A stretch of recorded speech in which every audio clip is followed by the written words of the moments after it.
should be going live. So this is kind of like what I look like at 9:30 at night, 9:15. You know, we're getting ready to do something here. And what we're doing tonight is we're going to interview Luke Hawx. Is he that guy from that movie? Yes, he's the guy from the movie. We're drinking cold beers. Yep. And we're going to do a live stream show. And we're going to drink some cold beers. That's what the kids are doing these days. Is there something wrong with this? No. This is totally normal COVID behavior. See, now, if we worked at a radio station, they don't let you do that. They don't it's let you against take a cold beer? No, it's against SEC regulations. You can't. Do people do that though? Are people sipping on the slick? They put it in the coffee, like.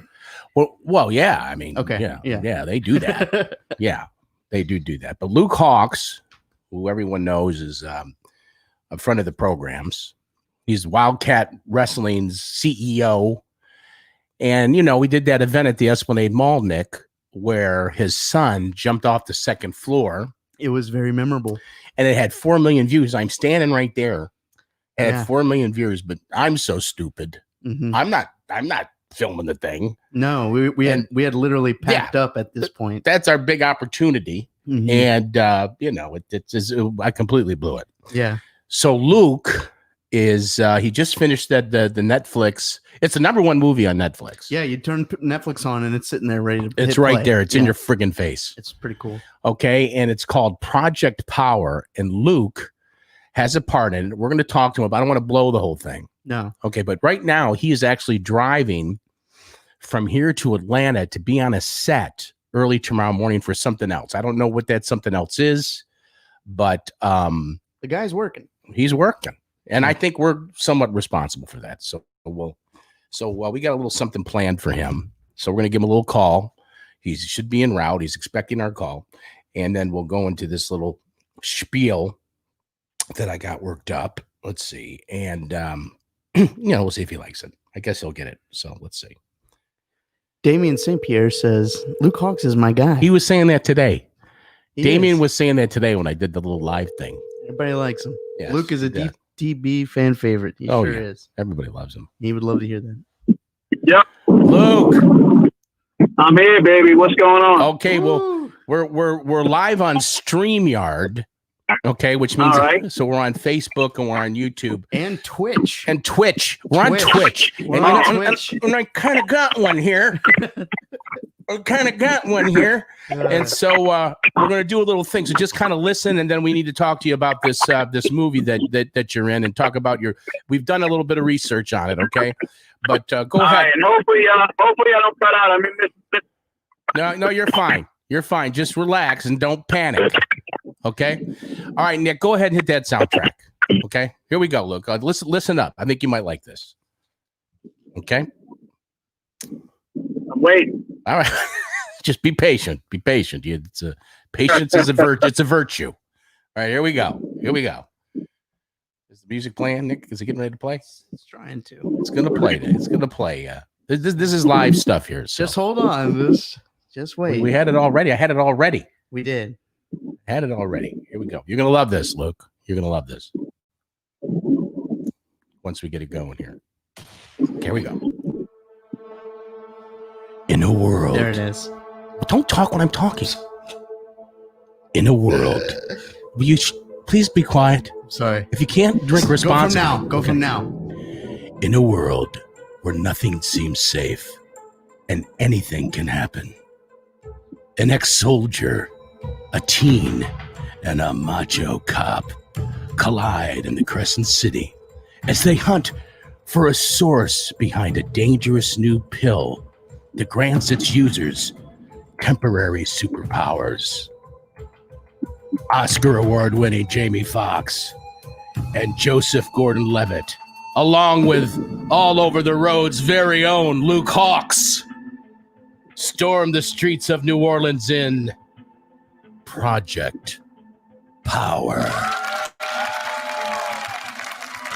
What do you think of that? I like it. Did you like? I like it. Did you like that? That was my movie trailer voice guy. Hey, I know who. You know what?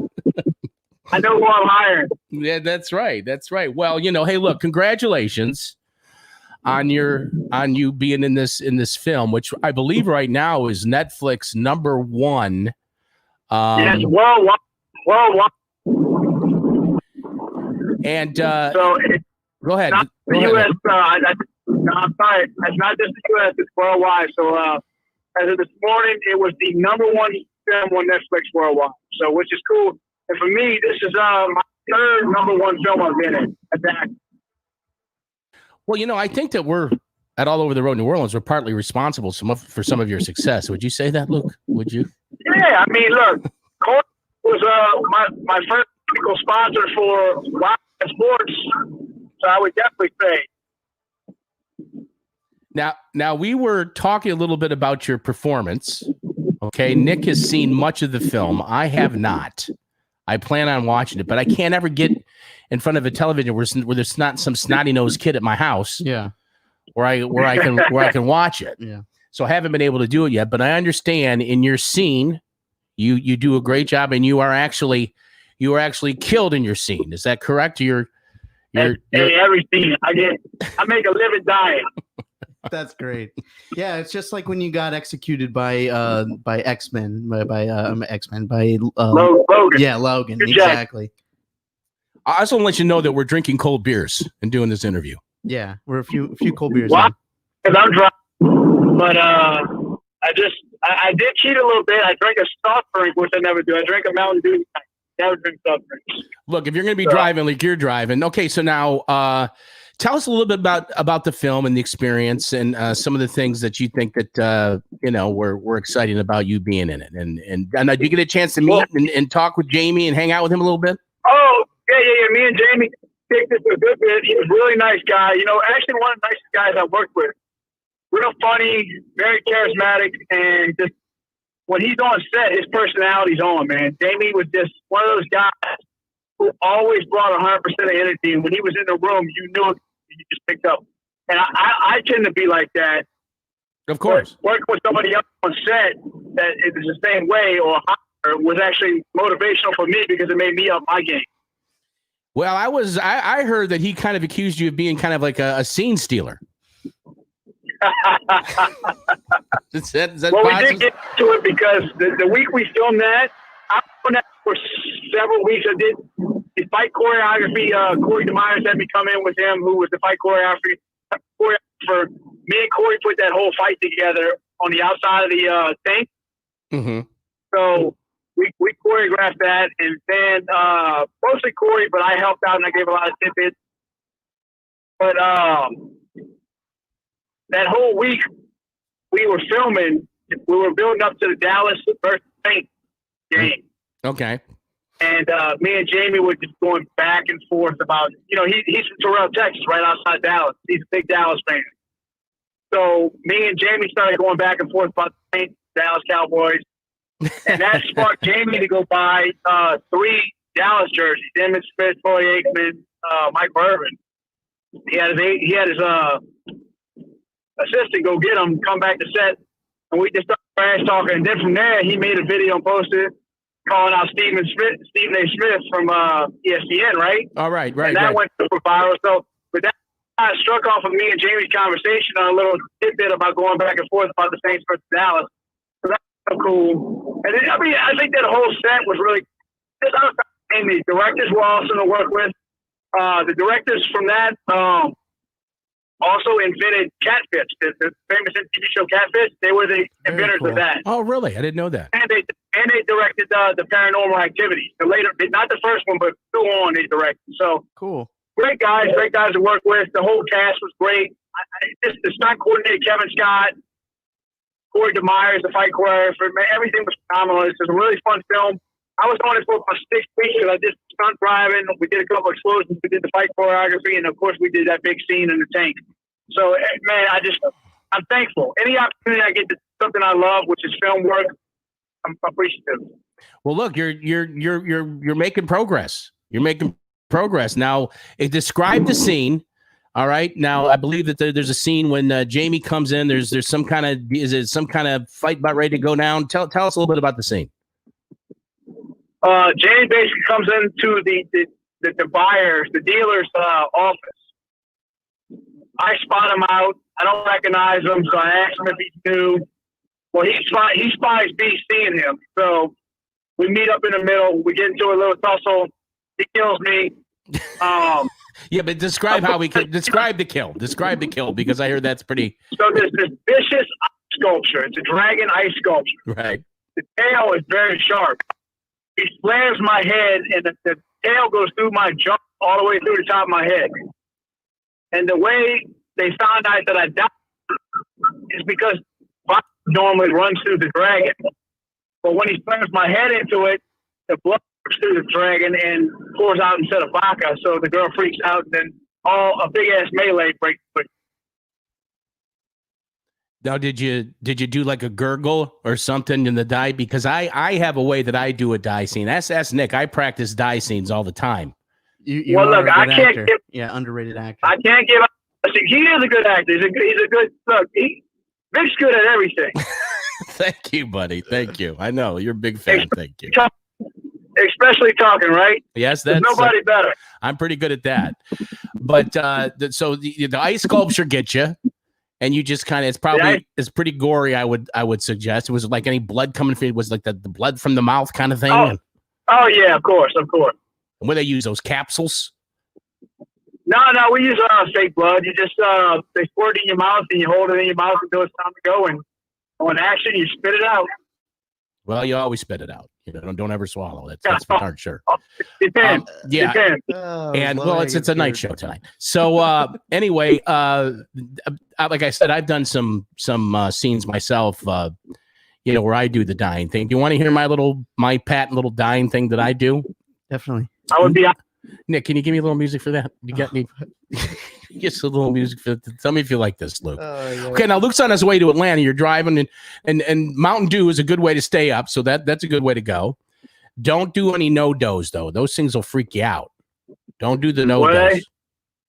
I got a case full of bangs I'll be sucking on back there. Okay. All right. Well, that'll work. Those will definitely do it. That'll do it. So now when I want to ask you what you're going to be doing, but let me do my little die scene for you. Okay. You got the music, Nick? Yeah.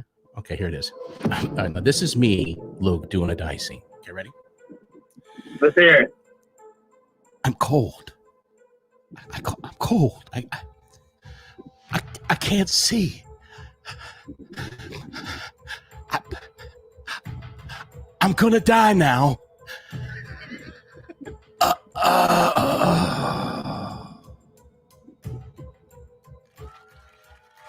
Wow. That was it. Convincing. You sound like you died before. I think the key thing is when I say that I'm going to die now, You're letting them know. One of the troller. I'm going to tell you. You know why I'm so good at that? Why is that?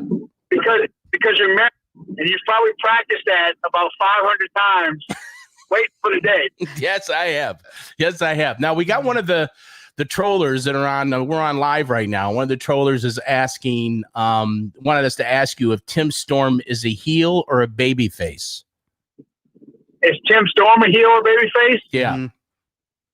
I don't know. I like Tim Storm, but I guess it depends on where he's wrestling at. Okay. So it depends on geography. It's a geographical thing. Yeah. All right. So different promotions do different things, right? You know what I mean? Like at Wildcat, I'm a huge baby face, but typically when I go anywhere else, I'm a heel. It's like Stone Cold. Look, anywhere you go, to me, you're the champ. You're the champ. Oh, 100%. You're the champ. I'm gonna argue that. Okay, so now you're on your way to Atlanta. All right, and you got to be on the set tomorrow. And now what are you going to be? What are you going to be on the set for tomorrow? What are you working on now? Well, I can't really say what I'm working on, but I say it's a long-term gig. I got a really good gig for this show that we're going to be doing. I just finished a show today I'll tell you about. I just finished filming a show called Leverage. What's it called? Christian Kane. Oh, really? What's it called again? Leverage. Leverage, well, okay. Maybe. Okay, maybe. Maybe call something else, Okay. They changed the name. So I just finished shooting a big fight scene with Christian Kane today. With me and him had a nice little fight stuff going on for his TV show in New Orleans.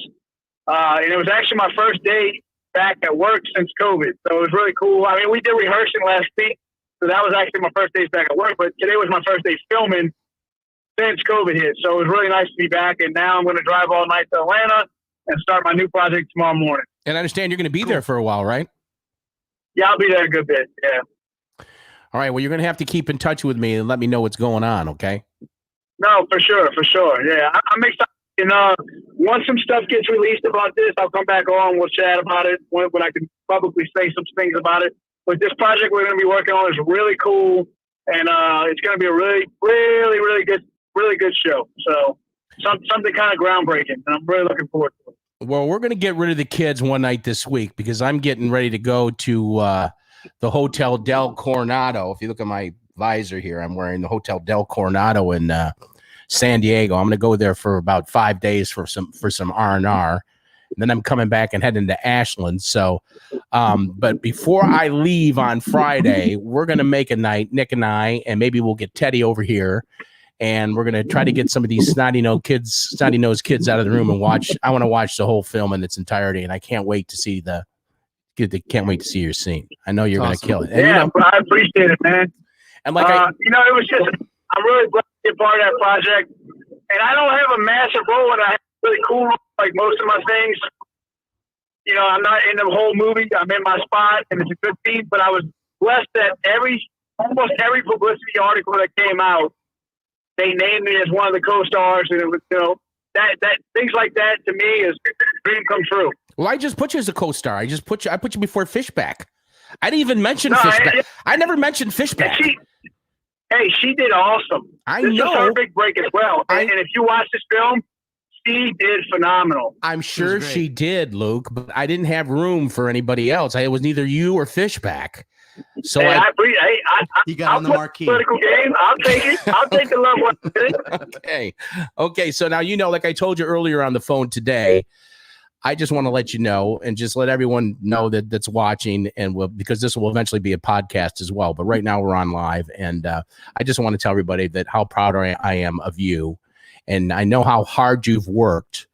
And I think it's finally going to begin to happen to you because you are a star. And when I met you for the first time when you were 14 years old, I knew you were a star then. And I was younger than that. What was 13?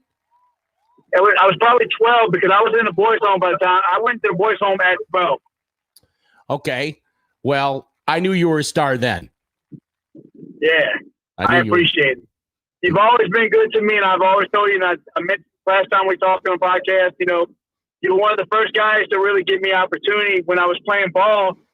I didn't have that family upbringing. I didn't have any fundamentals in sports growing up. Nobody taught me anything, and you were one of the first ones to really pull me aside and try and preach some confidence. I had confidence. I was brash, and I had this ego because I was hungry and I was young and I wanted to prove myself.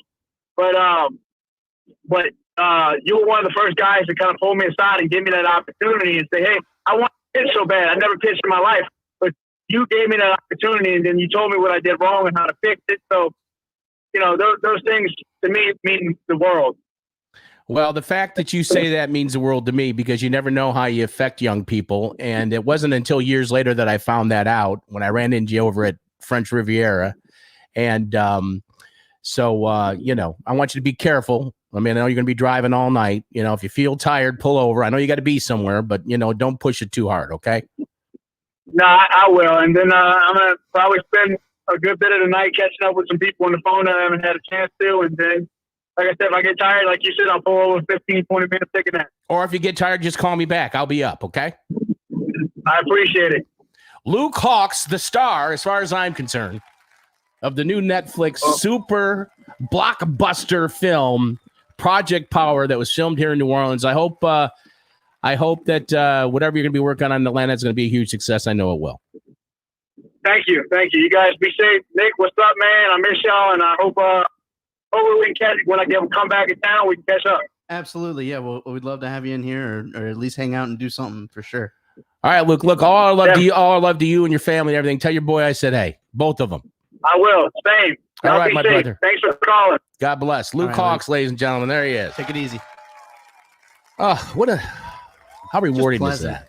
He gave you a shout. That's my guy. He's Damon's guy. He's your guy. He's my guy. He's everybody's guy. Hey, he's everyone's favorite guy. He's a guy. But no, I heard you said you watched about the first 40 minutes of it? Yeah, I watched a little over an hour and 10 minutes of it or so throughout the day, and it's great. Yeah, I saw the part where he gets executed there by Jamie Foxx, and that's not much of a spoiler. I'm sure that's in the trailer or something, but I would definitely recommend watching it if you haven't. And it was super entertaining and kept me on the edge of my seat, and I was upset I had to turn it off. It's called Project Power. Project Power. Write that down. Or just open the Netflix app and it'll be right in your face. It'll be right in your face, just like a pie would be in your face. We're going to be taping some shows tomorrow, and we will be doing that here live in the studio. Now, when we tape these shows, we prepare them for podcasts. So if you're a watcher, like I know Damien is, and Nick Abear, and some of the other guys, be sure you're subscribing to the podcast. We had 2 really great shows with Larry Hankin, the actor who was in Breaking Bad. He was the neighbor in Friends. He was the fake Kramer, blah, blah, blah. He was in that Escape from Alcatraz. And he was really, really enlightening. He did a lot of talking, which is great. And so if you haven't listened to those episodes are up. We got another episode going up tomorrow where we actually have our actual winner of the Announcer Guy contest. We have a winner. And he'll actually, can you hand me the shirt over there, Nick? Yeah. He's actually going to be the winner. One of his valuable prizes that he's going to win are these beautiful, just in time for the football season, if there is going to be one, this official Del Giorno football T-shirt. Wow. I mean, we look at these things. This is like a brand. This is like Nike. It is a brand. It's Del Giorno football. People go, what is that? They go, what is that? Well, what are you, stupid? It's a brand. Luke Hawx was like part Nike. of Del Giorno baseball, apparently. He was part of Del Giorno baseball. And Luke has a Del Giorno football shirt. Hopefully he'll wear it on the set one day. So we're going to be doing that. We're also Marshman Masson's going to be in tomorrow. Tomorrow? Here in the studio? Here in the studio. Marshman. The Marshman from YouTube. The guy who catches all the fish in the Gulf South region? This guy the guy who just murders speckled trout every single day of his life. He drops a lure in, boom, there's a speckled trout. The guy who can catch a bass while his eyes are closed. This guy can take a pee off the side of the boat, and the fish are jumping. Wow. The fish are jumping. That normally is not good for the fish. I can't wait to talk fishing. I haven't been fishing probably a year and a half now. Well, you'll be able to talk some fishing tomorrow with him. So Todd's going to be on, and we're going to take some shows for you, and then we're going to, make them into podcasts. Also tomorrow in the studio, who just premiering September 11th on HGTV, our very own Derek. Derek from that show that's going to be on HGTV. Yes, that's called Selling the Big Easy. And Brittany Piccolo Ramos is the big star, and she's a big gal that sells big houses. She sells big houses. She's a big gal that sells the big houses. She's really, really funny. She's and I think that a lot of the success of the show is going to be how they take to her. And I think about some of the people that have come out of New Orleans that have been funny, okay, and that the country has really embraced. And the first one that came to mind, believe it or not, was Richard Simmons. I don't know if you remember Richard Simmons. I mean, clearly I've seen videos of him. He was a workout guy. He wore the short shorts. He went to Brother Martin, which I don't know if that's a good or a bad thing. And so, I mean, I know it's a completely different thing, her and Richard Simmons, but they just have these New Orleans personalities, and they're very demonstrative. So hopefully now our guy, Derek, who's going to be doing in the studio with us tomorrow, and has been with us. I mean, I don't know. He's been in the studio, but half a dozen. He was at the wrestling event that we were just talking about. So Derek's been around. He's going to be in the studio. And I still, he's a real weatherman, and he's going to break down some developing systems that are no, going he's on. not. No, he's not. We're not going to talk weather with a guy. He's not doing that. I'm going to bring it I up. know I keep looking this way. That's because you're right here. I can touch you. I'm looking at you, but I'm looking at you. And you're looking at me. I'm looking at you, look at me. I'm looking back at you. And I'm looking at you, looking at me, looking at you, looking at me, looking at you. We're saying the same thing. Yeah, the same thing. So he's going to be in here. That premieres September the 11th. They just started running the promos on HGTV. They're about 15-second boogers. Bumpers. Yeah, bumpers. I call them boogers. And so I imagine there's a 30-second that'll be after that. But as it gets closer to the show, oh my goodness. Lord. Oh my goodness. Lord. As it gets closer to the show, they'll start running some more promos. So we're going to talk about that. Also, Dan is going to be here. our sports director, Dan Greenbaum, who hasn't been on in a while because he's been busy. He's the good poet. He's and a cheesemonger, right? He's a cheesemonger. He could tell you about wines. He's not a sommelier, but he could tell you about. He can tell you about wines. He's a sports expert. And our big question that's on the Facebook page right now. Fantasy baseball. Yeah, he's my fantasy baseball partner. Okay, he's the skipper. I let him skip. I mean, you're just in it for the draft. I know. Yeah, I'm in it for the draft, and then I let him skip. So he's the skipper, and so he's going to be in here tomorrow too. But the big question that's on Facebook right now on our Facebook page is should there be any college football? Yeah. So go ahead and sound off on that, whether or not in the comment section there, whether or not you think there should be or should not be college football because of this wacky stuff that's going on. Apparently the SEC is the only division that's thinking about playing, and everybody else is kind of on the fence or already out. So so college football may end up just being SEC football. High school too apparently is like on the cusp of either doing it or not. Well, if college football just ends up being SEC football, that's okay because that's the best football in the country anyway. Is in college is the SEC. Yeah. Now I have some really big opinions on this, and one of the things that I have always said over the years about college football is that they take advantage of the kids. As far as the money that they make, and the kids don't get paid, they should get a stipend or something. Who knows what's going on there? But when you got a conference like the Big Ten, that has always been a money hungry conference. I mean, you're talking, Penn State, Michigan State, Ohio, the Ohio State being in the Big Ten, and them just canceling the season. I mean, that is shocking. And one of the big points that I'm going to make in this when we talk about it is going back to 1917 when we had the Spanish/Chinese flu. Yeah. I didn't know it was Chinese also. The Chinese were in on it, I'm telling you. I know they were calling it the Chinese flu. They're calling it the Spanish flu. But let me tell you something. They played football. Well, first of all, let me tell you something. The Chinese were in on that too. I'm going to tell you. Okay. But they did play football. And I mean, they played football with packed stadiums, and you can go back and look. And there are people in the stands with masks. Yeah, let me see if I can find that. Maybe we can get a picture of that. So, I mean, this is just really, and you know how many people died of that thing? I believe it was 50 to 100 million is the number. It was 100 million plus. Wow. Died from this thing, and sports went on. They had a World Series. They played. I mean, nothing stopped. No businesses closed. Nothing. Now, in those days, there was, every city had a newspaper, and every city had an NBC, ABC, and CBS affiliate. They had 3 TV stations. They had about a handful of radio stations. Mm-hmm. And it's not like it is now, where things are just, absolutely bonkers with the socialist media and all that. So we're going to talk about that. So we got some big shows coming up. Of course, Derek's always funny. And the Marshman's always good. Yeah, look at him there.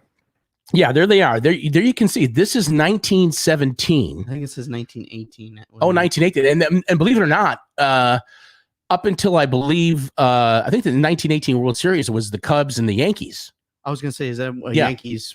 Yeah, it was a Cub-Yankees World Series. That went on. All of college football went on. And so I would hate to think that the reason why there's no college football is for political reasons. I would hate to think. And then what's going to happen with the NFL? I think that the NFL's wildest dreams are going to come true this year. And tomorrow, I will tell you why. Wow, their wildest dreams are going to... Everything the NFL has ever dreamed of is going to happen this year. And I'm going to tell you why. And I'm the first person in this country that's going to tell you why, and I'm going to hit it right on the head. All right. So be sure to be here tomorrow when we're putting these shows together and listen to podcasts wherever you find podcasts. And Nick, where are those places? You can go if you have an Apple device. I love device. When you do this. I love when you do this because you're very, you can go. If you got an Apple device, you're almost like a waiter. You can get the escargot and you get a salad. Carte blanche. Charcuterie. Yeah. You could go to Stitcher. Stitcher. That's a new one. Is it a new one for us? You could go to iHeart. Yeah. There's a new Amazon app that's coming out, and we're already applied to be on it. And we're whenever that launches, we'll be there. And we're on that big app with all the big shots. What app was that on? The one we got added to? That was like a talk radio app. Yeah, we're on that too. which we're there. Yeah, I mean, we're most places that are for listening to a show. You can find us, but definitely on the Spotify, on the podcast Apple brand, and the podcast Google brand. Put Ross's comment up there. What do you say? They're always saying some silly He- things. Ross, I know that the Big Ten has 14 teams, okay? We're talking about Big Ten, a conference that Jeez. has that's true. And we know that. We know they have 14 It's too teams. cold up there, I guess, to do the math. So anyway, you're gonna definitely want to be around tomorrow when we start doing the taping of those shows. And what are we thinking? Around two-ish, two-ish. And that's going to be right after my daughter Katie does her podcast, Yes. which is Motivation Station, Motivation Station, which with is Katie a Ballerino. great show with Katie Ballerino, Yeah. my daughter. I think she's terrific. It's very motivating, and it's typically just these one-on-one conversations with business owners or people that have been through these traumatic or like heroic events, and it's very emotional and motivating and inspiring. Very inspiring. And a lot of these people not only overcome adversity, like I said earlier Yeah. today, but they've also come through tragedy in many cases. And Katie just does a great job with it. I think she's a chip off the old block. And so that'll be.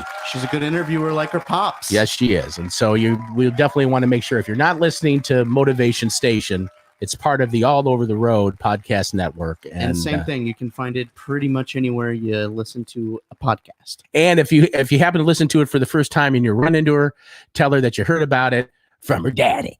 From her daddy. Okay. So that's it. So we had Luke on tonight, and we wanted to get him in because he's traveling. We couldn't get him tomorrow afternoon when we planned on doing it. So I want to thank for being on, and be sure to hang out with us tomorrow. Yeah. There's no better way to go out, baby, than with the Such a good darkest one. night. Jay Shout out to the Dizzo. darkest Jay night. Now if Dizzo. we set it off, you know we set it up right. So I'ma start by thinking the Thanks for announcer watching. guy. Coming from Coin Trader Studios, we're bringing it live. Who am I go by the name of Darkest Night. And Jada Hoyos is the one who brings a sick beat, to which we're getting pumped for topics this week. So let's see what kind of stories that we got on hand. Checking the cards and letters from the adoring fans. Not to mention Here the comes the hook, baby. that we bringing about. We're here to make you laugh and smile, and that's no doubt. We turn it out. You gonna sing the hook with me? But how many times I gotta tell you, don't touch Jimmy? Now where is we? I mean, where was we? I like I'm the sorry, I'm stories. happy. My mind's a bit fuzzy, so let me grab my great soda and take a sip. I like the stories. Ted and Vic, it's all over the road. So if you want one yourself or you're in your home, you know it's time to recline at the end of your shift and get taken by Katie, Nick, Ted, and Vic. It's all over. We're all over the road. We got a brand new show, so just lo and behold, from the bayou to the city to the birds to the swamps, you better know what time it is when you're hearing that. Good night, America. Hasta la vista, baby.